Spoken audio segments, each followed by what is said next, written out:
నక్షత్రాలు పూసిన చెట్టు. ఒక చిన్న గ్రామంలో గోపి అనే చిన్న బాలుడు ఉండేవాడు.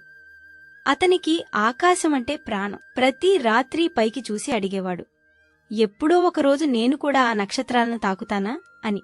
ఒకరోజు గ్రామం వెనుక ఉన్న పాతబావి వైపు నడుస్తూ వెళ్తుంటే అతనికి ఒక విచిత్రం. ఈయన చెట్టు కనిపించింది.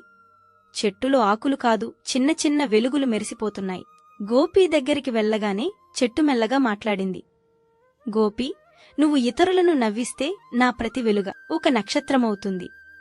ఆ రోజునుంచి గోపి ఎవరైనా దుఃఖంగా ఉన్నప్పుడు జోక్ చెప్పేవాడు, సహాయం చేసేవాడు. కొన్ని రోజులకే ఆ చెట్టు మొత్తం నక్షత్రాలతో మెరిసిపోయింది.